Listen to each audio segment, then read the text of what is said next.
All right. So, this is my Special Forces Season 2, Episode 3. Uh, okay. They're they're dropping like flies now. So, it starts off with Brian telling Erin how she's got a young athletic body and he's got a 50-year-old body, and I'm just like, yeah, have you seen Billy? I'm sorry. He's approaching 60 and he beat Foxy in a race down a damn wall. Literal dam. So, what is this about you being 50? I mean, I'm 52. I'm also not an athlete, so I would never be caught dead doing this. But, so I get that part. I get you're 50, you're not athletic, so this is hard on you. I get it. But that's why I would never do something like that, because, well, I wouldn't last long. Yeah, I'm getting a lot of why are you here moments these past couple episodes, because it's like, I get that you probably think you're stronger than you are. Maybe Brian thought that he was in better shape than he was, or that, I don't know, he looked at the last season and like Jack thought, oh, this is easy or something. But yeah, it's like, why are you here? Why did you sign up besides a paycheck? Anyway, so at least he's gone now, which I don't know what he would have done if he didn't, since he didn't have Angela to needle. So maybe that was a part of it.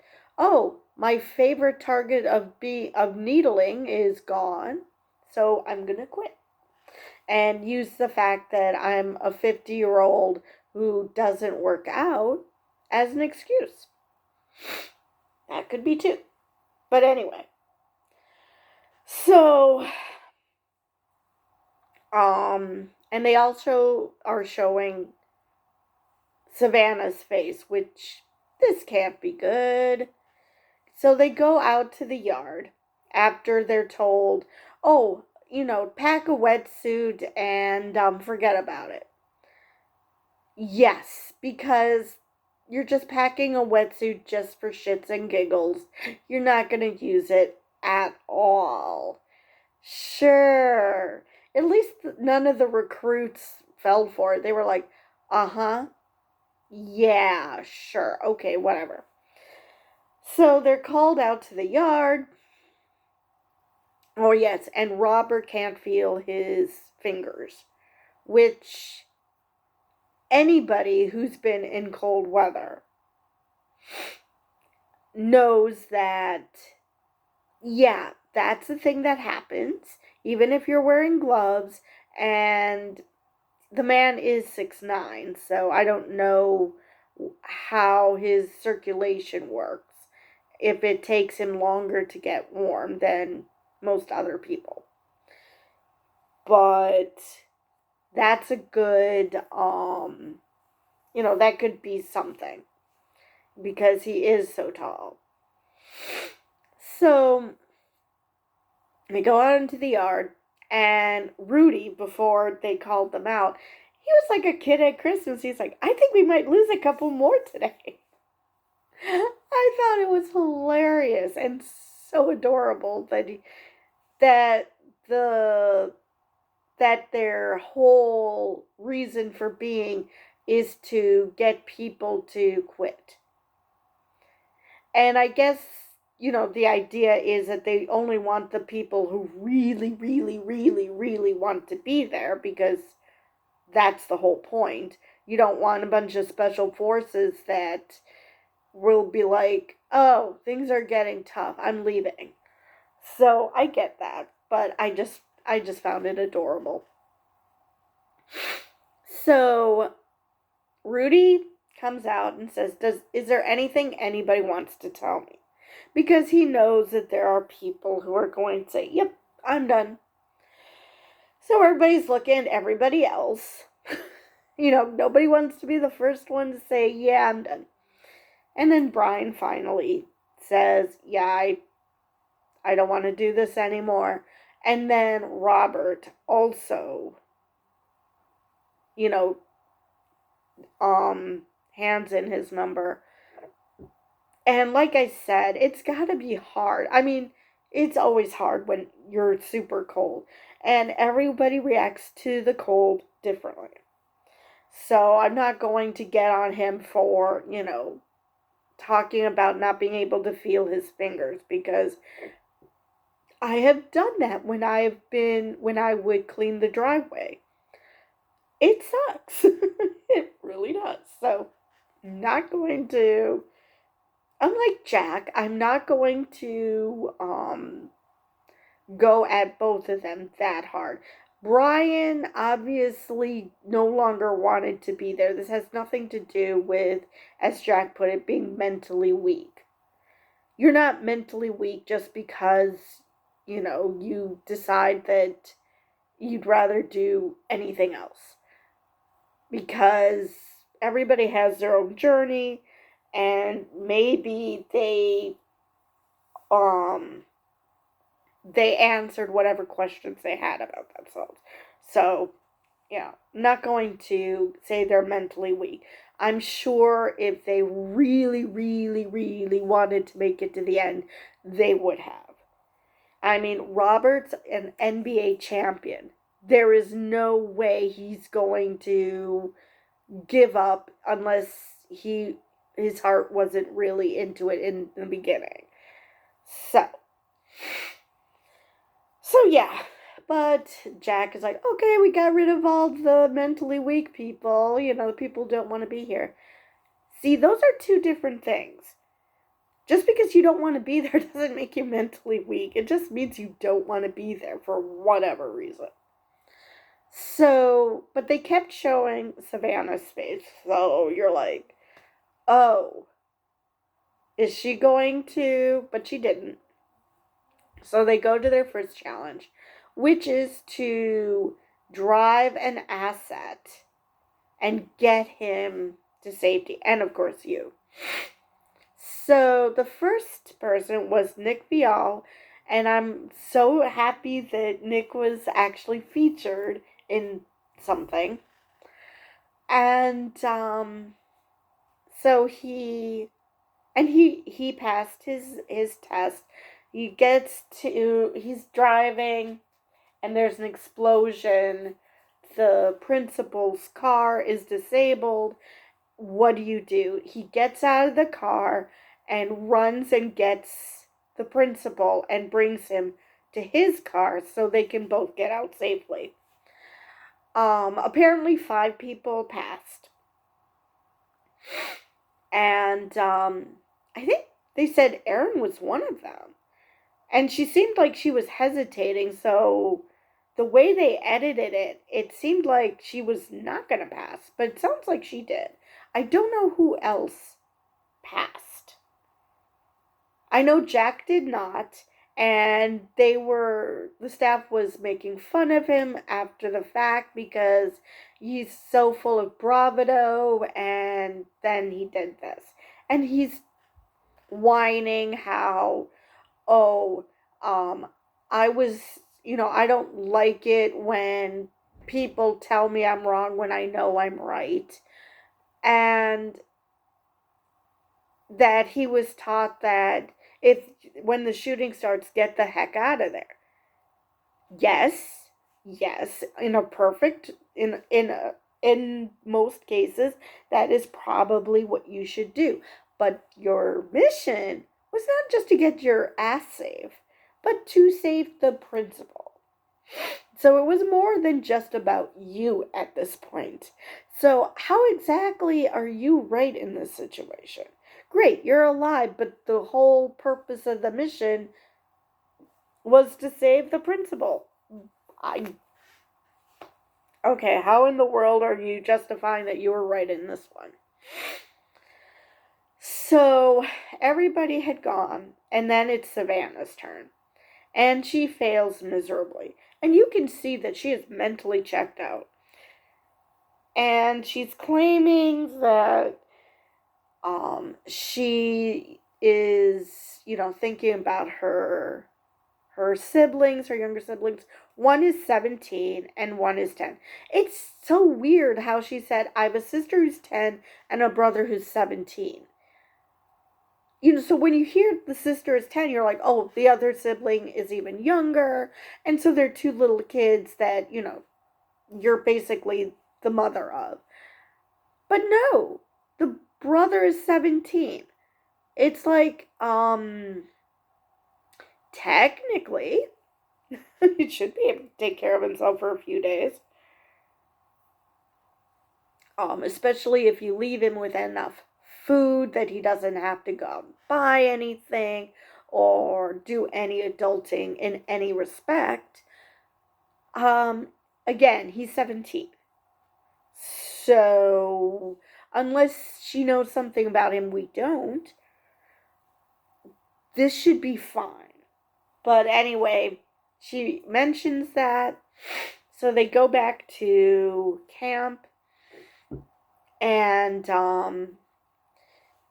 Bodhi and Kelly are bonding over loss. And I'm like, are you listening, Savannah? Because Savannah is concerned about her siblings, which, granted, there's nothing wrong with that. But, especially after what she said later, it was like, what is wrong with you? So, Bodhi and Kelly because Kelly lost Bob Saget. If you're curious who Bob is, yeah, Bob Saget. She was married to him. And Bodhi mentions the drowning of his daughter, which I do remember reading about. I didn't know he had 8 kids, though. Ugh. Poor woman. Anyway, at least I assume it's through one woman. But anyway, so they're talking about it, and that's the one thing I love about the show, is that they had no problem showing men crying. Here are these supposed to be tough macho guys. Bodhi is a freaking downhiller. And he's crying. Because there's nothing wrong with men crying. Nothing at all. So, they call in Savannah because they notice that she's mentally checked out. And like I said, they totally made fun of Jack, which he totally deserved. It was totally deserved. I mean, if you're going to say how, oh, I'm so good at this, and nobody's better than me, and blah, blah, blah, and then you don't do what you're supposed to, yeah, you kind of deserve the ridicule. So they call in Savannah. And she mentions that the reason she wanted to be on the show was this was the last show she watched with her parents before they went to federal prison. First off, isn't that redundant? Prisons are federal. Jail is local. But anyway, so, and Rudy asks, okay, why are they in prison? And she said, alleged financial crimes. Rudy's like, oh, okay. Well, alrighty then. So I'm going to say that even though they were convicted, the fact that she says alleged even now is because she still believes that they're innocent. Because I guess it's possible they haven't had their trial date yet, but I don't know why they would be in prison before it, unless they did something really stupid. So, of course, some people would say tax evasion would be pretty stupid, but anyway. So she mentions the sister first. She always mentions the sister first. Like, why not mention the brother first? Because he's older. Maybe it's just the way my brain works, but I would think that you'd want to mention the 17-year-old and then the 10-year-old. But I think Bodhi did the same thing when. No, he went down. He mentioned the oldest through to the youngest, I think. I don't remember anymore. But anyway, I just find that so bizarre. So,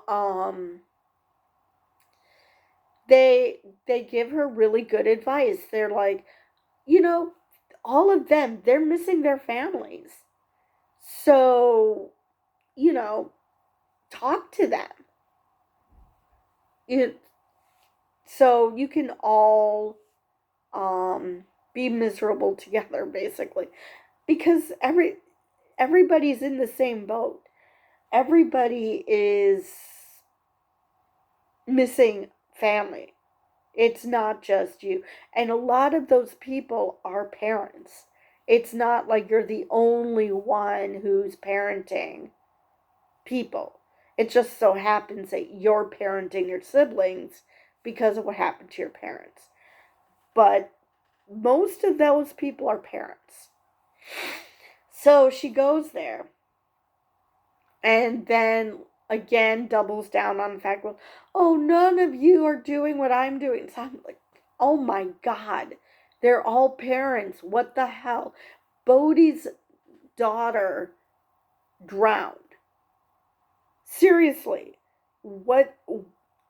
Let's, if you're going to talk about loss, if you're going to make this a loss Olympics, Bodhi has you beat.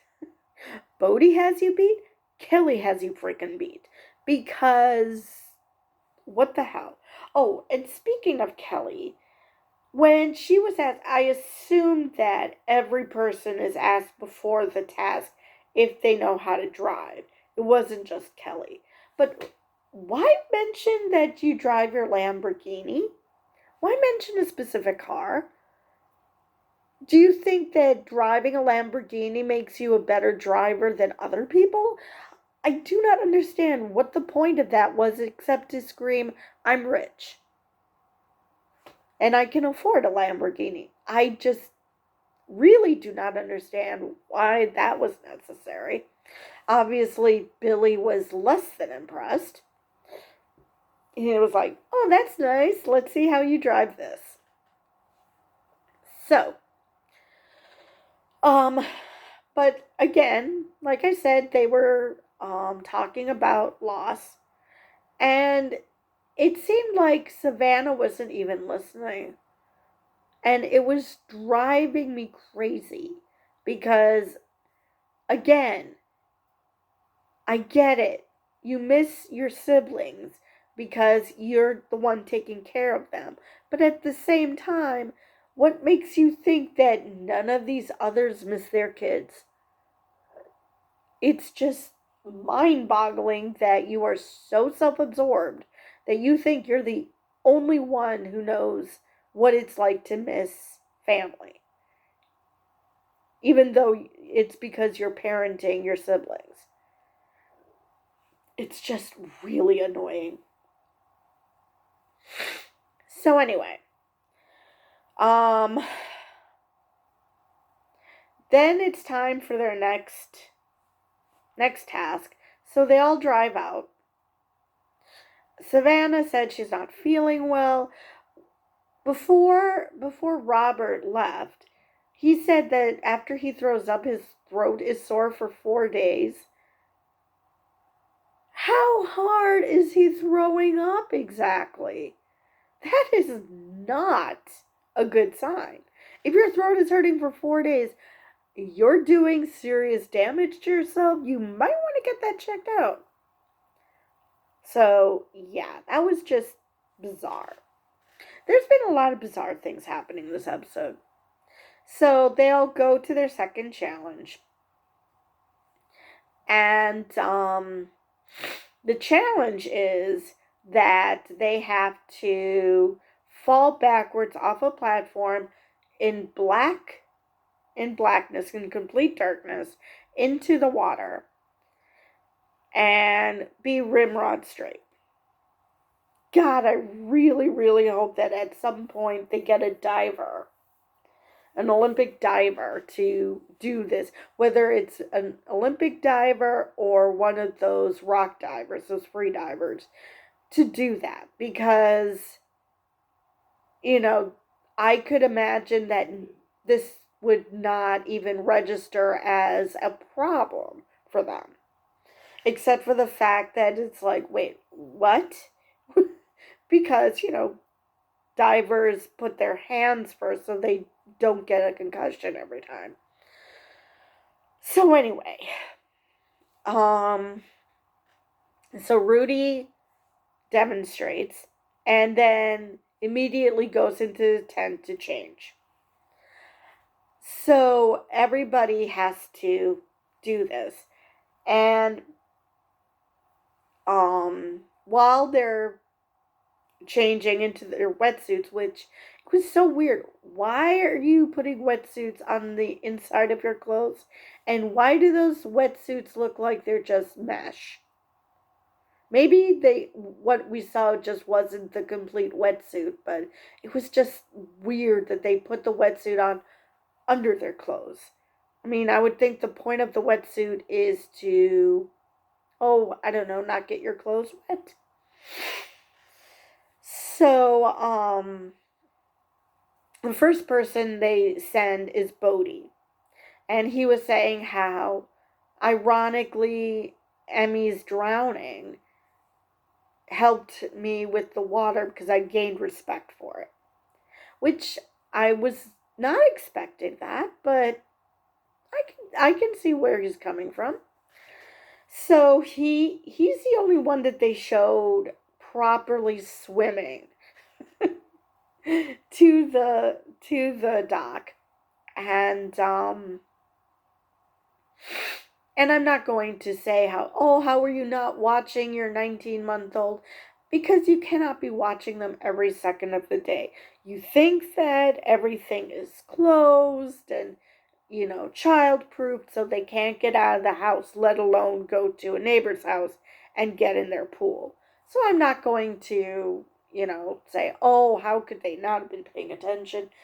Because they probably didn't think they needed to. They probably thought they had that covered. And if they didn't think that, then I would have a problem with it. But anyway. So Bodhi is first, and of course he doesn't have a problem. Didn't expect him. Of all of the people left, he was the one I was most confident with that it would be okay. So then they showed Aaron, and then it became a montage. And Aaron was like, "Yeah, I'm not a strong swimmer." So, but she did fine. I mean, she looked like she was not treading water, but she was swimming with her head up. Not fast. They were trying to get her to move faster, but she managed. She got there. And so I thought, okay, she's going to go in the water fine. And oh, no. No, she did not. So then it was time for Jack. And again, he was like, "Oh, yeah, I can do this. This is going to be easy. Blah, blah, blah, blah, blah." And who did practically a somersault into the water? Yep, that would be Jack. So again, I was kind of, yes, because Jack is being a bit of a dick. So, after all was said and done, everybody goes back. Now we're down to 8 people, which I'm actually happy about because that'll give us more time with each person. So the fact that they're still doing montages is just driving me crazy. It's like, at what point are you going to stop doing montages and just, show everybody? Especially since you could just show them on the platform. You didn't even have to show them swimming up to the platform. And so they get back, and I think it was Kelly asking Nick, and he's like, "Oh, I'm fine." And you see him just spaced out, off in his own world. And that doesn't necessarily have to be a bad thing, but I'm wondering if he's going to be the next one to fall, if he's going to be the next one to quit. Um, Based on next week's episode, looks like it's Tom who has a difficult time. First they have to carry a boat, a 220-pound boat. I think the description said 2 miles. So I already know which people are going to be able to do the 2-mile trek. Well, actually, Erin does short distance speed skating, so maybe she would also have issues. I don't know. Bodhi, I think it will be fine.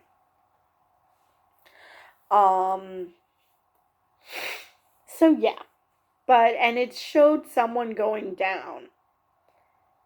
I think it was Tom, and I don't think it was the boxing part.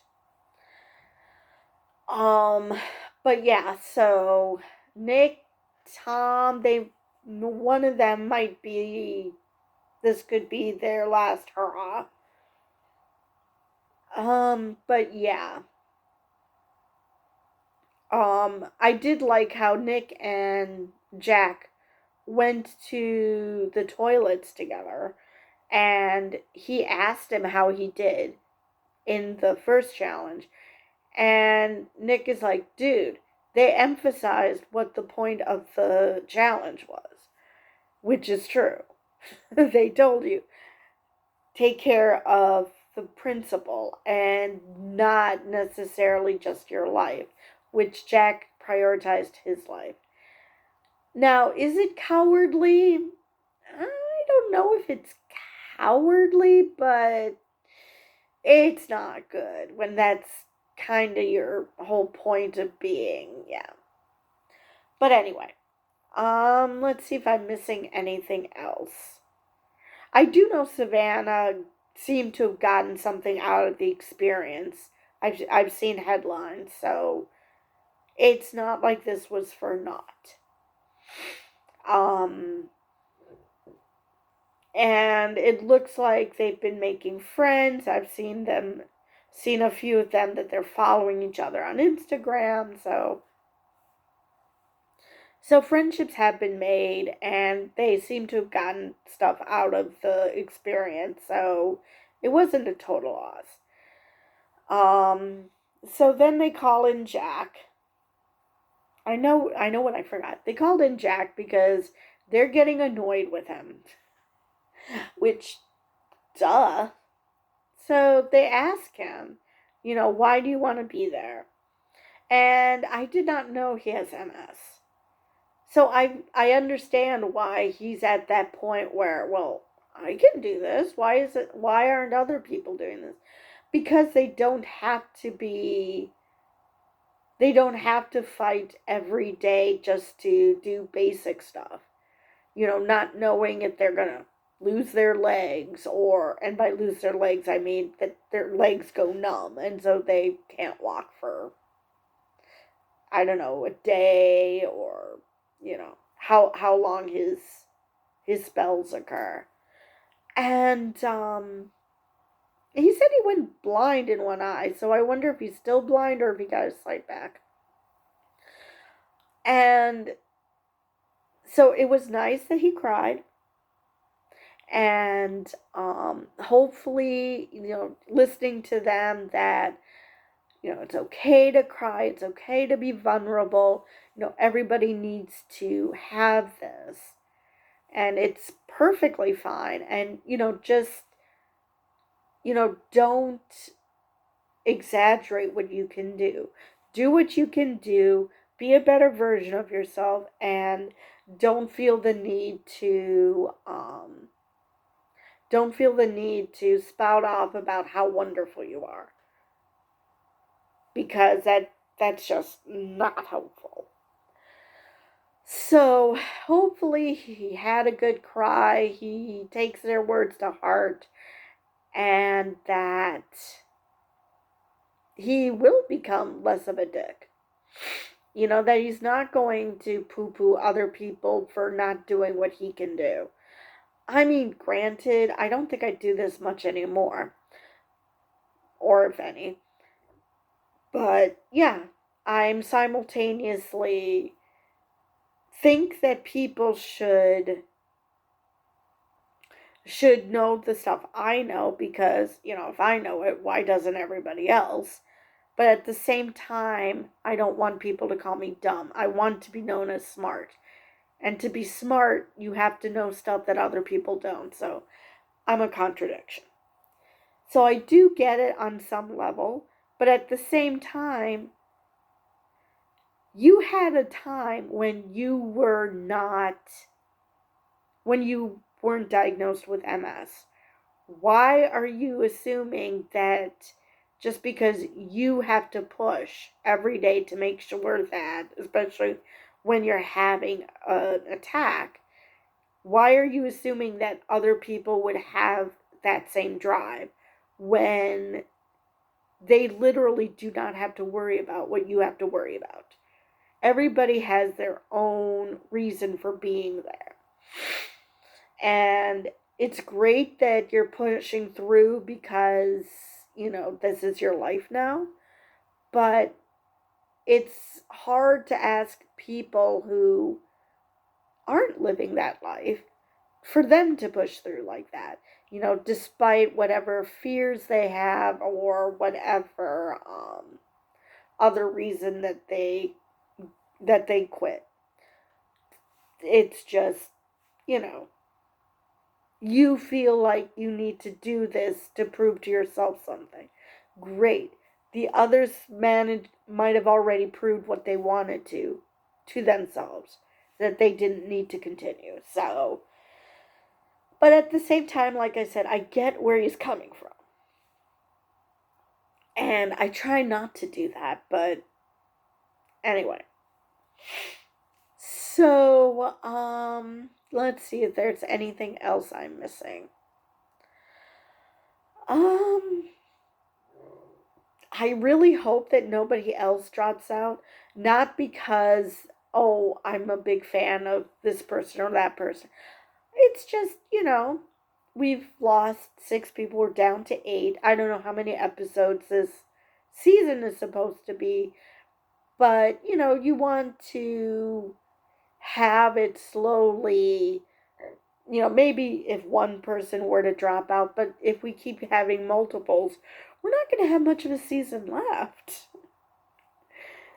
So, and since this is a fall show this year, or a winter show or whatever, you know, you'd want it to be longer, at least through the end of the year.